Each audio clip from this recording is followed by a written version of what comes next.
welcome back to another bite-sized episode of the Backlog Breakdown. Bite-sized episodes are where we take a single concept and kind of kick it around for a few minutes. They're bite-sized thoughts. They're not an hour and a half, which I'm sure you could already see when you pulled us up on your podcast player, on YouTube, anything like that. Anyways, these are thoughts where we have not really dug into these concepts or these ideas or just kind of presenting something. And hey, we'd love some feedback. We'd love some conversation on some of these things. And so today's bite size I've titled Ideals because I wanted to talk about the concept of ideals. And really, it is kind of branching off of our last episode where we talked about engaging with video game culture wisely and well. And one of the ways I think we can do that when we analyze video games or storytelling in general. So I'm going to go back and forth between a bunch of different types of media today when we talk about idealizing certain things. But one of the ways that you can analyze media is by what this piece of media idealizes.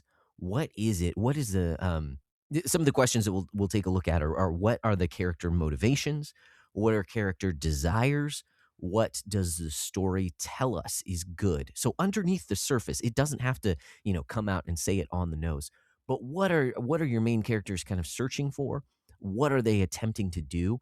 What does even the way that they interact within the world, interact with other characters, even the way that they present themselves, what does that say about what is good and true and beautiful in this piece of media? And the reason I wanted to talk about this is because on our last episode, when we asked, how do we engage wisely and well, we recognize that we can kind of easily jump on bandwagons and things that are going on within the space.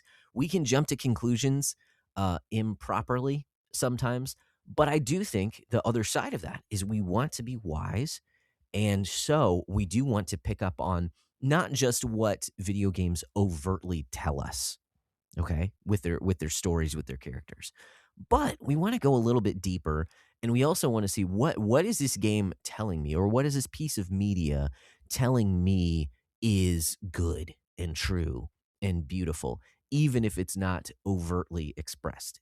And hey, this can range depending on the video game that you're playing, on the type of media that you're engaging with, because we know we've said this multiple times on the podcast before, is just that there are popcorn flicks, right? There are movies that are just big, dumb action movies that are just fun to watch because you get to see justice enacted, right? You get to see things blow up. You get to see bombastic things that you wouldn't see in real life.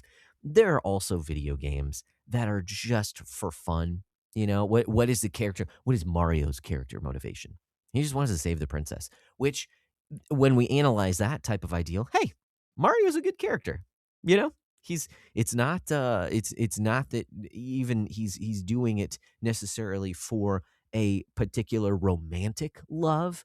Although you do see, the at least that Princess Peach and Mario have a relationship, but he's just doing it because it's the right thing to do. And so you're idealizing in Super Mario Brothers the fact that, hey, there is work to do and Mario's going to get it done, that this princess needs to be saved. And for the good of the Mushroom Kingdom, Mario is going to save the princess from King Koopa. Anyways, there are very thin levels of idealization like that. There are games that make it very on the nose as well, where characters proliferate about their ideals and what it is they're trying to accomplish. And there are other games where the ideals are more hidden, and perhaps it takes a more emotional tack. Rather than saying that this is good on its face, a game may say that subtly and have you feel something before you actually think about something. So I think of a modern game, and I'm going to spoil it a bit, so I apologize. I say modern just because it's not retro, but something like Gone Home, which is a game that I have a lot of problems with, and it's primarily because of what it idealizes. that although the function and the mechanics of the game, this walking simulator game, it does a good job of relating the story through objects and rooms. Through, I think it's storytelling. The way that it tells the story is done very well. I think the story that it tells is very emotional. It tries to wrap you up in its emotions and make you feel the emotions of the characters. But the ideals kind of undergirding those the emotional impact of the game, I think are faulty. I think the game idealizes personal self-expression and modern ideas of gender and sexual orientation that I think are wrong and detrimental. And it also, not only does it idealize that personal expression, but it idealizes that over those that ought to be protecting you, like your parents, and their ideas and what they do. Obviously, it is going to downplay any good aspects of the antagonist in something like this. And so I don't quite remember, how overbearing the parents were. I'm sure that was part of it. Every teenager feels that way, about their parents or authority figures. But when we denigrate authority and instead prop up and idealize our own personal self expression, especially when it's modern notions of things that, again, I think as Christians, we can say are wrong. The ideas of gender orientation that is not even necessarily fluid in this game. But that we need to be liberated from ideas of sex and gender, that there's only, that males and females were actually created for each other, the way that Scripture tells us. And so you take a look at a game like that, and you see what it idealizes. And so because it's a story-driven game, I don't really like that game, even though I think it does some things very well. And I think we can do this when we take a look at the ideals of games, when we take a look at the ideals of characters. Again, we can take a look at character motivation.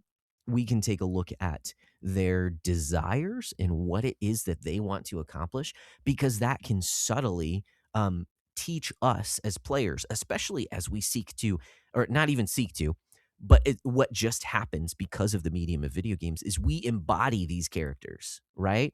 And so if you're not playing kind of your own avatar in a game, you're playing a pre-written character, then when you embody these characters, sometimes we have a tendency to just sympathize with them because we're playing as them, instead of critically analyzing, oh, what is this character like?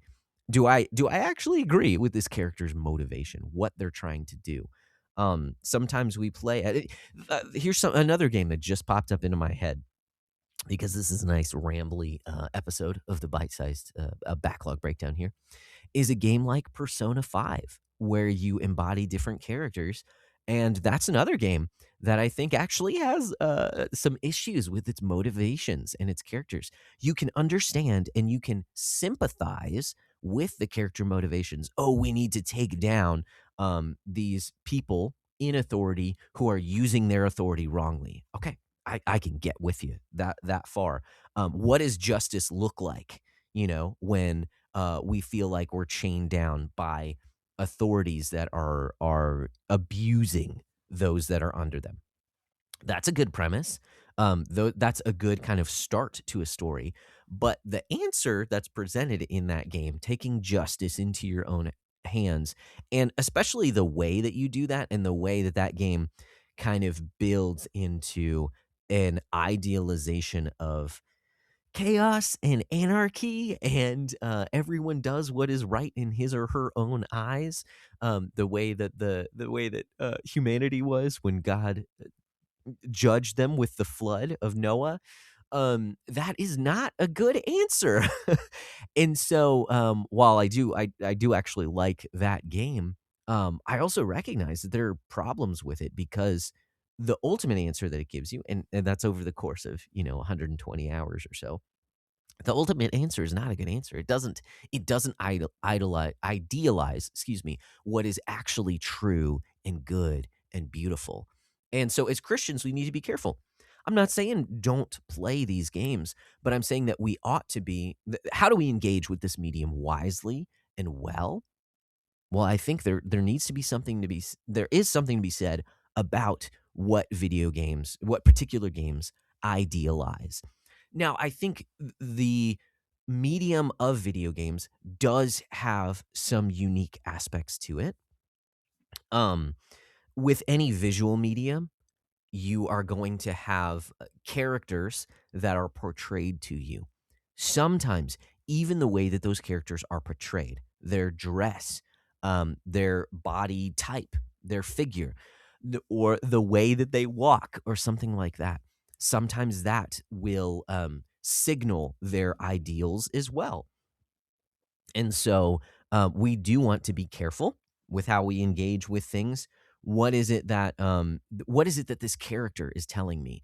And I'll say for me, one of the things that I didn't realize until I was an older person, I just kind of accepted as true, is that anytime that you exaggerate the bodies of males or females, that you are objectifying those characteristics, and you are objectifying these people, and they're no longer people, they're objects, because you have exaggerated certain parts of their bodies. I think that is a very simple way of looking at things that I don't find to be altogether true in every circumstance. I do think it's true in some circumstances. I think there are some video games that are just trying to be that will exaggerate more sexual parts of the human body in order to simply allow you to sexualize certain characters. And I don't co-sign with that, okay? So, there is certainly a warning on that end, but I do think that there's something to be said about why are they idealized in their form? So, I talked about on the previous episode where I've been watching through the 92 X-Men cartoon, and everyone in that show is absolutely jacked. I mean, even my daughter was like, "That guy has a 9-pack." And I think she was talking about Wolverine, but even like, why can't I think of his name? Sabretooth is just like absolutely stinking ripped. Like everyone in that show is ripped. Now, do they do that just so that you can objectify the male form, and you can look at these people like pieces of meat? No, I don't think that's the case. I think in the superhero story, what they're trying to communicate is that these people obviously have superhuman powers, but we want to idealize our heroes. And so while I might not ever me, Josh Broccolo, may never have a 9-pack, which I'm pretty sure I'm not ever going to. Um, I do want to strive to be like these heroes. And so what is propped up as ideal is that they have strength and power, and that they use that strength and power to protect, to serve, to provide for others, to lead their teams, and to use that power to fight against, the bad guy characters, to protect the world and their team and those whom they care about. And so I think it's not just in the answer there is not just that we objectify these things, but that no, there's actually something good in these physical forms that we want to say. And that is to say, it is a good thing to be strong. It is a good thing to build muscle, particularly for men, to build muscle so that they can use their God given strength to protect those around them. And I think on the other side, hey, touchy subject here, for the female form, with this classic kind of hourglass figure that's propped up with, again, taking like superheroes or something like that, where yes, some of the time the more hourglass figure is simply used to catch your eye. Okay, I understand that, and to that degree, it's not good. Okay, but I do think there is something to be said about exaggerating sort of female characters and their form certain parts of their body that are built for bearing and nurturing children. So, hips and breasts. I think when you exaggerate those things on women, sometimes that is done to show that this character is actually nurturing, to show that this character is feminine. Now, again, I'm not saying like, hey, skin tight suits and low cut shirts and things like that are do that well, or that presents that ideal. That is not what I'm saying. And again, I have to say it again, insofar as you are simply exaggerating that so to catch the eye of people, that's wrong. So there's a fine line between this objectification gets crossed all the time. Okay. But I do think there's something to be said about when you start tearing down these ideals and making characters and presenting characters as more androgynous. You start taking away the muscles, particularly in men. You start taking away the feminine form of your female characters.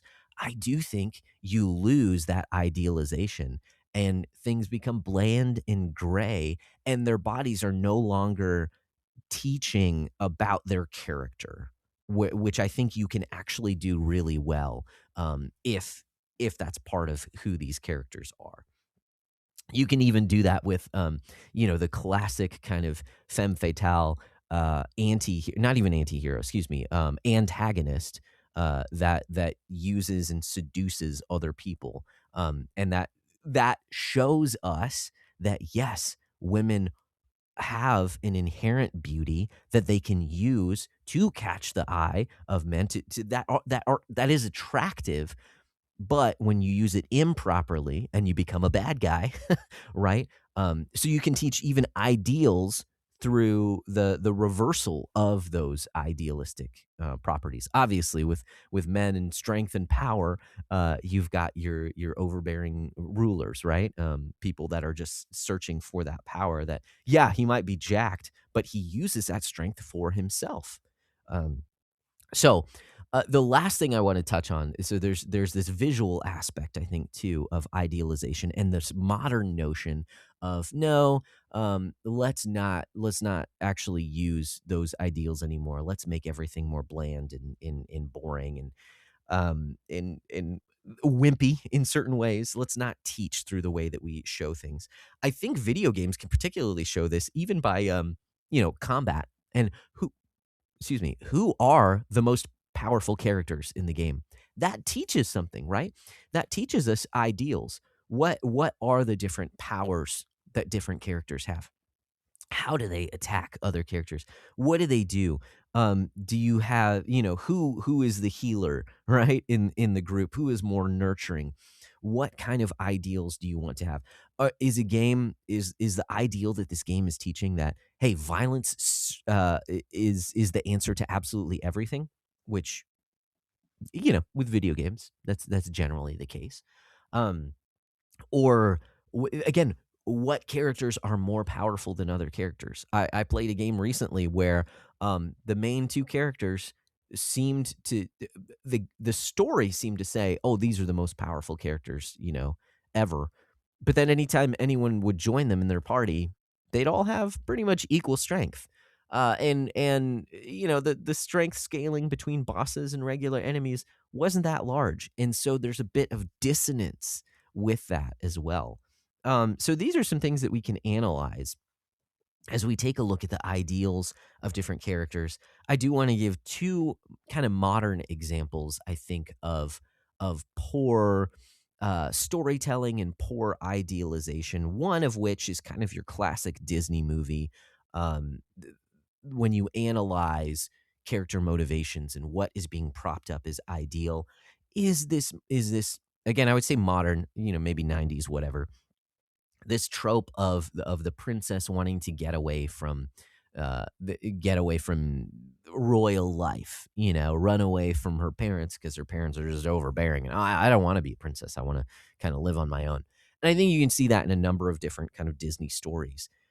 And when you analyze that as the ideal, now yeah, well, I'll take that in just a second.